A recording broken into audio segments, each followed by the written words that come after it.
det var moro? Det var gøy.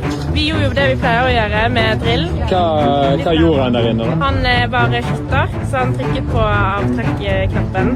På Korrespons har i dag folk også demonstrert det artilleriet vi har kjøpt inn, altså Kony fra Sør-Korea.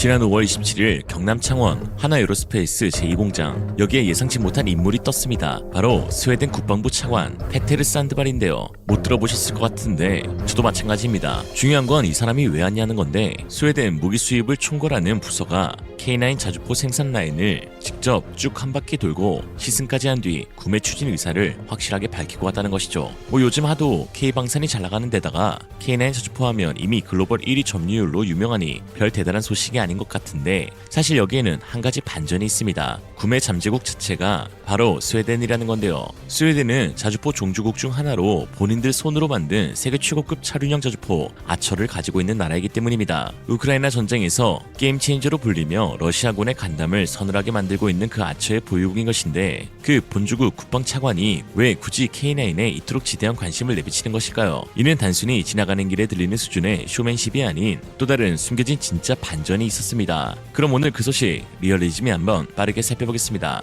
Let's get it. 사실 스웨덴이 최근 K9에 관심을 보인 건 어제 오늘 일은 아닙니다. 이미 작년 12월에 디펜스 블로그가 대놓고 스웨덴이 한국 K9 자주포 구매를 검토 중이라고 하였죠. 매체에서는 스웨덴 국방기획자들은 깊은 눈과 험한 지형에서 작전 가능한 궤도형 자주포 도입 옵션을 연구 중이다. 자륜형 시스템의 한계가 드러나는 환경이기 때문이다 라고 했는데, 놀라운 건 이게 그냥 기자 추측이 아닌 스웨덴 육군 자체 평가에서 나온 오피셜이라는 것입니다. 그럼 여기서 진짜 의문이 생기는데, 아처는 뭐가 문제인 것일까요? 아처로 말하면 첨단 자동장전 장치를 탑재해 30초 만에 사격 자세를 잡고 1분 안에 사격 임무를 끝낸 뒤 빠지는 슈덴스쿠스의 정석으로 알려져 있으며, 도로 위 차륜형에서는 비빌 상대가 없는 실전 증명된 자주포로 불리죠. 그런데 말입니다. 스웨덴 사람들이 직접 이렇게 말했어요. 도로 위에서는. 자, 이 한마디, 이게 오늘 영상의 주된 포인트입니다. 도로 위에서는. 스웨덴 최고원이 일간지 다겐스 뉴에테르가 작년 말 무슨 기사를 냈냐, 제목부터가 살벌한데요. 아르쉐르 레케르인테, 번역하면 아처로는 부족하다 라는 것입니다. 이 말을 과연 누가 했을까요? 바로 스웨덴 육군 참모총장이었죠. 본인들 자주포 가지고 본인 입으로 아처는 도로 위에서 매우 뛰어나지만 깊은 눈과 험한 야지 지형에서는 한계가 명확하다 라고 했는데, 특히 육군 참모총장은 콕 집어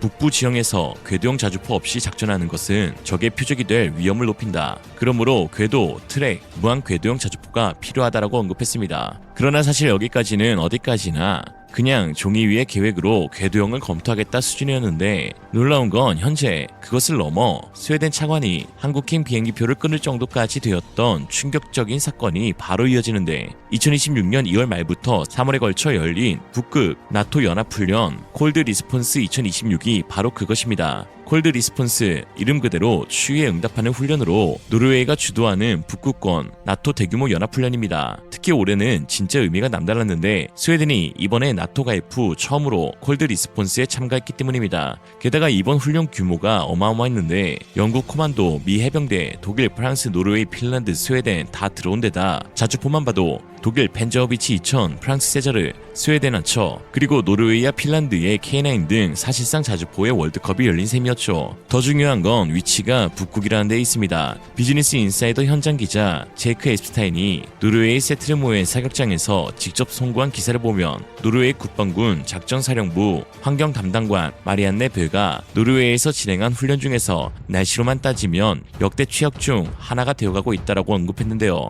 1년 365일 추위에 사는 사람들이 최악이라고 평가했을 정도니 엄청났던 것이죠. 심지어 단순히 추위만 문제가 아니었는데, 눈은 디폴트이고 오후 또는 비가 오는 날 또는 해가 잠깐 갤 때 두꺼운 눈이 진흙으로 변하는 순간이 더 최악의 환경을 조성했습니다. 핀란드군 안전 담당관 유아 히르시마키 소령은 공식 보도에서 비로 인해 도로 표면이 질퍽해지고 눈더미가 위험한 진흙탕으로 변했다. 두꺼운 눈 아래 녹아내리는 개울과 늪이 북극 지형에 익숙하지 않은 일부 기계와 부대원들을 당황하게 했다라고 말했을 정도였죠. 이때 안타깝게도 스웨덴 아처의 기동성 약점이 만천하에 까발려지게 되었는데 눈길과 진흙 위에서 바퀴가 가라앉고 속도도 내지 못해 스노우 체인은 기본이고 울창한 산림에 길은 좁아서 작전 후 후퇴시 돌아가는 길에도 회전하지 못해 후진으로 나가야 했으며 특히 눈이 오는 영하 20도 추위에서 병사들이 직접 손으로 장약과 포탄을 날라야 하는 어려움이 있었습니다. 실제로 해당 훈련 2개월 뒤에 열린 다이나믹 프론트 훈련에서는 날씨가 좀 나아지자 아처의 실제 사격 영상이 공개되었지만 콜드 리스폰스 훈련에서는 단 하나의 실전 사격 영상이 존재하지 않았는데요. 여기까지는 그렇다 칠 수 있는데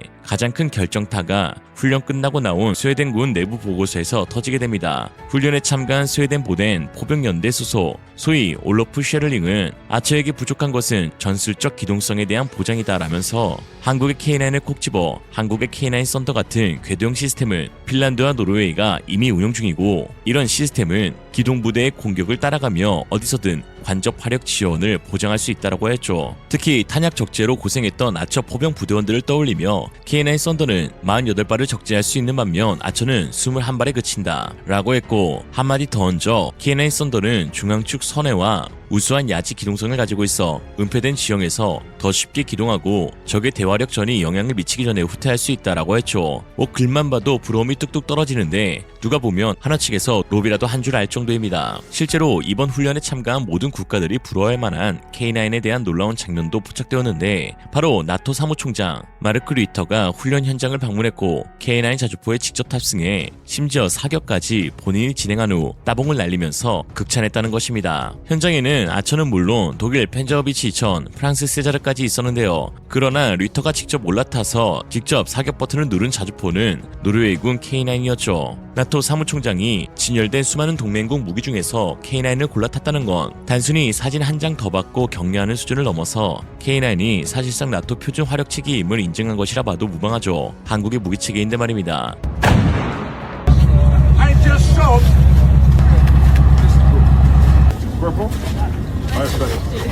Hvordan var det å ha Mark Rutte om bord? Det var gøy.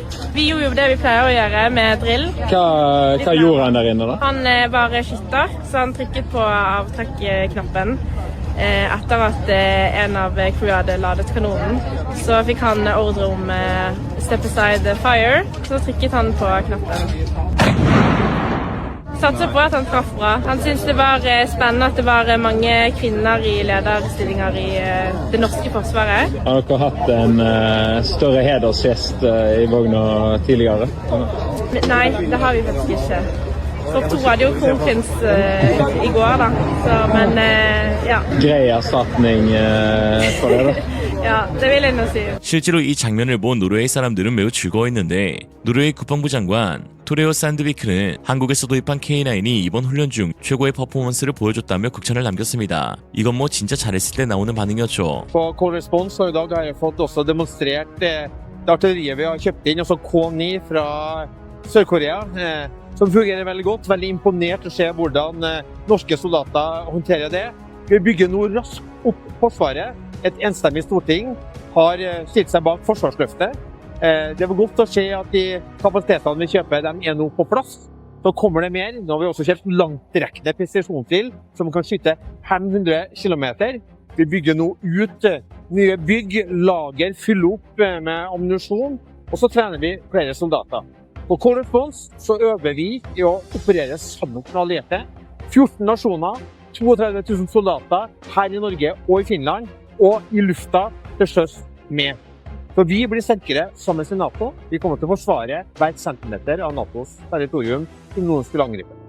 현재 K9은 훈련 주최국인 노르웨이와 핀란드 외에 폴란드, 에스토니아, 루마니아, 튀르키예 등 유럽에서만 6개국에서 운영 중이며 또 다른 나토 회원국인 스페인, 캐나다도 협상 막바지에 있습니다. 스웨덴 입장에서 본인들은 이제 막 나토에 들어갔으니 상호 운용성이 가장 중요할 텐데 주위를 둘러보면 주변국 모두가 K9으로 무장하고 있는 데다가 그 K9이 펄펄 날고 있을 때 본인들은 아처 끌고 와서 진흙에 박혀 있으니 뭐 궁금해서라도 K9 쓰고 싶을 지경일 것입니다. 게다가 본인들 군이, 본인들 참모총장이, 본인들 군 분석관이, 본인들 신문이 다 아처로는 부족하다라고 합창을 하고 있으니 말이죠. 이외 스웨덴 페테르 산드발 차관이 훈련이 끝난 뒤 아처에 대한 비판 보고서가 나오자 즉시 비행기표를 끊고 한국으로 온 것입니다. 그럼 K9은 도대체 어느 부분에서 이렇게 뛰어난 것일까요? 우선 야직 기동성입니다. 무한궤도로 인해 진흙이고 깊은 눈이고 일단 밀고 들어가죠. 게다가 중앙축 선회, 즉 제자리에서 빙글 돌 수 있는 피벗이 가능한데 이는 좁은 진지에서 자세를 휙휙 바꿀 수 있다는 것이고 사격 전개 및 후퇴, 처음과 끝을 좌우하는 기동성을 극대화시켜주는 것이죠. 게다가 생존성까지 뛰어난데요. 특히 위장과 은폐 측면도 가끔 맡고 있는데